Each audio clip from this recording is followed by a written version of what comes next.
Good morning, ladies. Mwah, mwah. Happy Saturday this morning.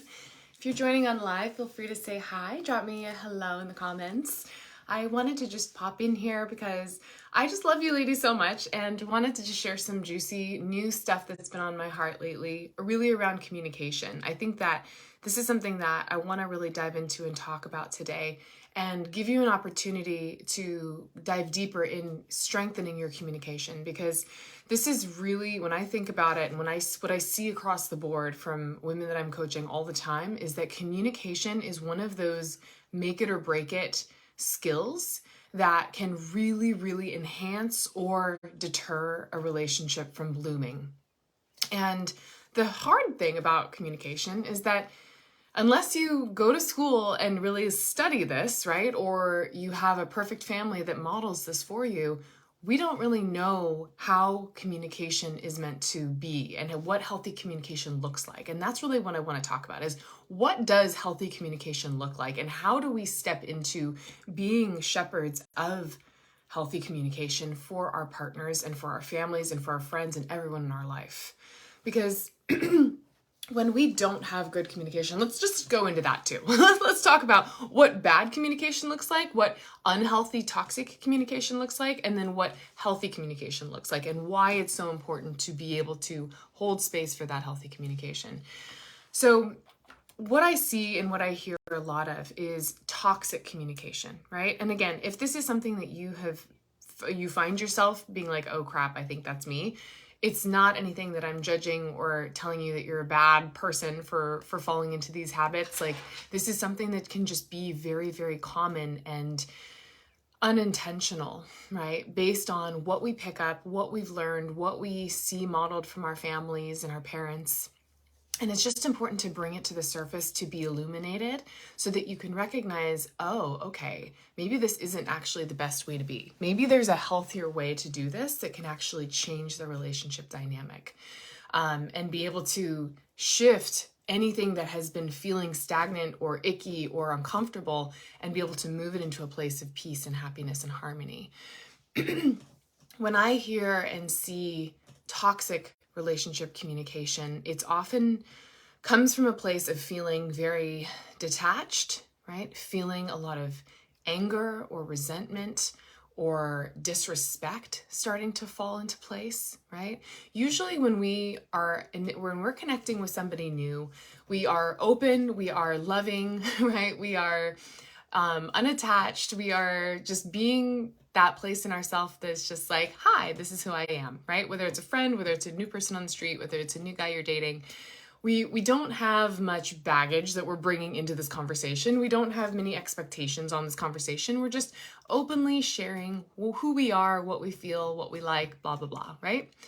Open communication. What happens and how things kind of turn sour is that we can fall into a place of starting to have expectations, starting to feel disappointment, feel anger, feel frustration, feel lack, feel insecurity, feel fear, right? That starts to build in ourselves as we grow in that relationship.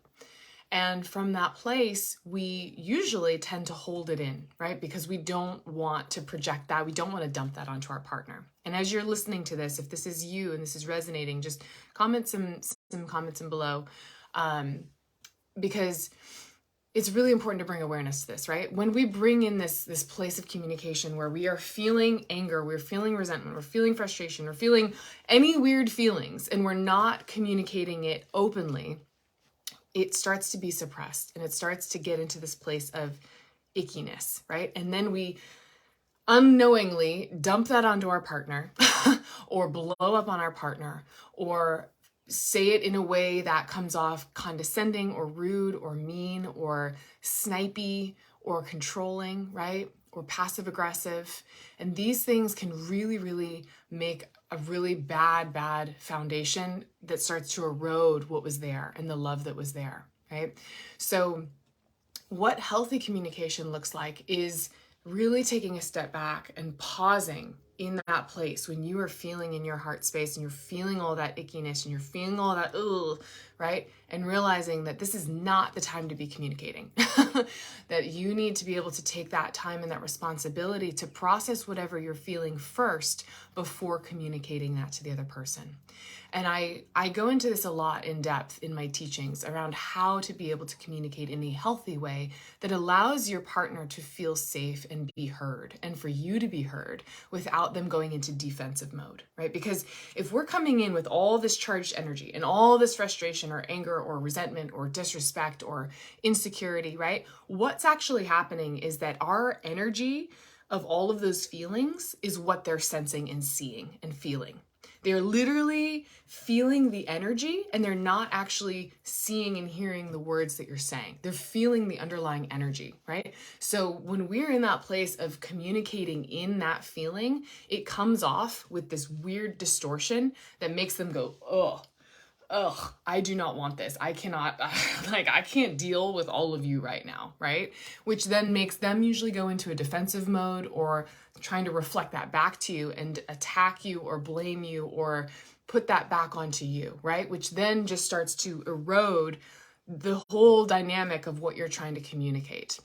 Because they're not actually hearing you. They're just feeling your energy and they're realizing, I can't deal with this. This is too much energy, right? And so they deflect, which then, of course, makes you more upset, more frustrated, more in your feelings, right? And then it just becomes this negative spiral going downward.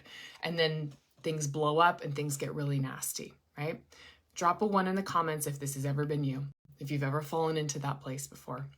It's really, unfortunately, more common than I care to admit, right? But it's okay. It's just important to recognize that this is not a healthy way of communicating and that there is so much more.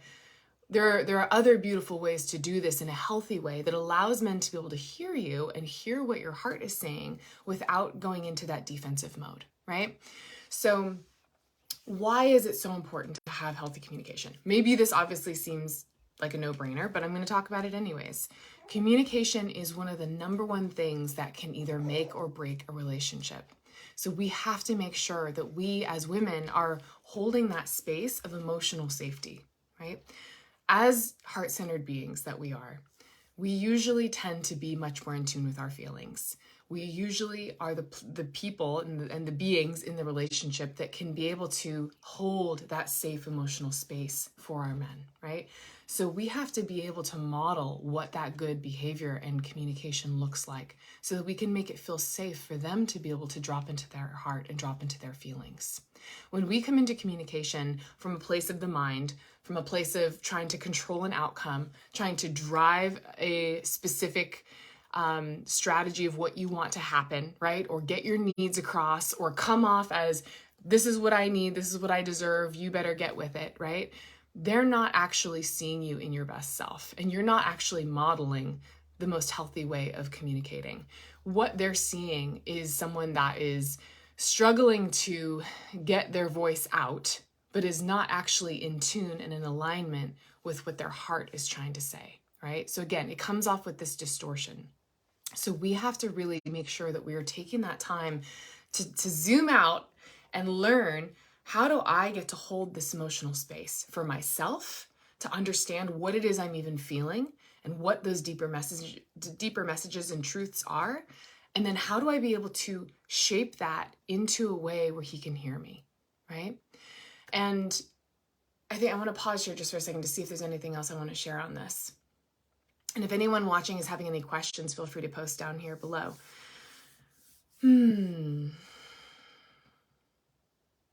Yeah. It breaks my heart when I hear communication being the reason that couples are falling apart, right? Because it is such an easy fix, relatively easy fix when we learn how to do it, right? When I hear that people are shutting down and closing off and becoming distant and pulling away, that's the scariest part for women, when they're feeling their partner pull away, and what they want to do is just go after their partner and say, come talk to me, tell me, like, let me be that space for you, right? Let me open up, let me pry you open and tell me what's going on so we can fix this. that too is really another way that is actually not showing healthy communication, because it's actually coming in from a very masculine energy disguised as feminine energy. It's coming in from a place of, let's talk, let me be safe, let me hold you in this space, but let me do it on my terms in a way that I want it to happen, right? Versus helping a man to feel inspired to open up and naturally share what he is feeling. This is really the difference here. And I know I'm kind of all over the place with these thoughts, but I want to really be able to just share all the different aspects of what's coming up for me in what I'm seeing and hearing and feeling from my clients right now, and how important it is to be able to touch on these different areas of unhealthy communication and shift into a place of natural, healthy communication. Crystal says, what happens if your person is doing this recently? Oops, hold on one second. Baby is crying and is distracting me a little bit. Crystal says, what happens if your person is doing this recently and you're on the receiving end of this? And I'm guessing you're saying the pulling away piece. Oh, I love this question. Yeah, absolutely. So what do we do when you're feeling your partner pull away, you're trying to open up that communication and it's just not happening? So this again is about feeling into the energy of it, right? When we get into that place of feeling that pullback, it's so easy for us to want to lean forward and try and get him to open up. But that really brings us back into that masculine energy, even though we're trying to do it in a healthy, beautiful way. So in this moment, we have to really just take a second to pause again and check our own energy and ask ourselves, is there something that I'm doing, that I think that I'm doing, that is causing him to pull back and close up? Or is this something that is just his own situational thing that is causing him to pull back a little bit? Crystal's saying, or getting defensive and projecting his communication. Okay, I'll talk to that in a second too. So if you're in a place where you are checking in with yourself and you're saying, okay, is there something that I'm doing here that may be causing this for him to pull away? Then it's about really coming into your own place. And when you are feeling in a loving, respectful, not upset, not irritated space, just gently asking him, I've been noticing that I feel a little disconnected from you right now. Is there something bothering you? Right? And if he says no, and he says, no, it's fine, it's all good, right? Then we have to honor that and we have to just give them that space. What I see so often is that women will come into that and they'll say no, and then they'll keep pushing because they know that something's wrong, right? But if you ask that and they're not wanting to share, then we have to honor that and give them the space. And we can even say, okay, I hear you that nothing's wrong and that it's not anything that I'm doing, so I'm just going to give you a little bit of space right now, and I'm here if you ever want to talk, right? Just giving them more of that breathing space. A lot of times too, men need time to process before they're ready to open up. And so if we try and pry them open before they're ready, it just makes them more irritated and resentful and more clasped closed. So we have to make sure that we are gently opening up the space for it, but also giving them the breathing space to come to us. You were saying, or if he's getting defensive and projecting his communication.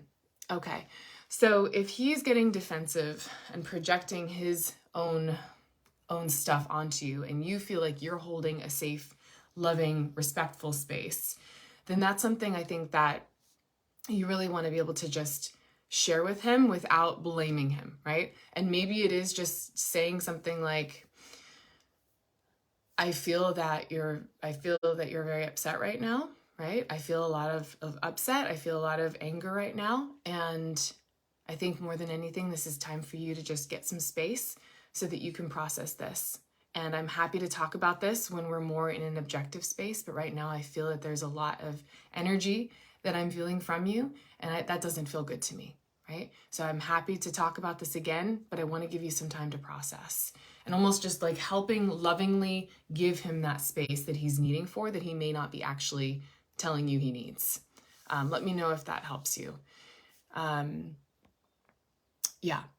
So I think just to kind of recap on this whole thing, because I know it's been kind of wishy-washy, my brain is all over the place today, but but it's so important, and I'm really just wanting to be able to share. We have to be able to create that emotional safety and that emotional space for men to be able to feel safe. And if they're not able to meet you in that space, it's either because they are not feeling that from you, or it's because they're not able to do that for themselves. But 9 times out of 10, if we as women are able to hold that space for them and make them feel safe and not pry and not blame and not judge and not criticize, but to truly be able to just hold that space for them, then they will be able to come back into that heart space for themselves and open up and share.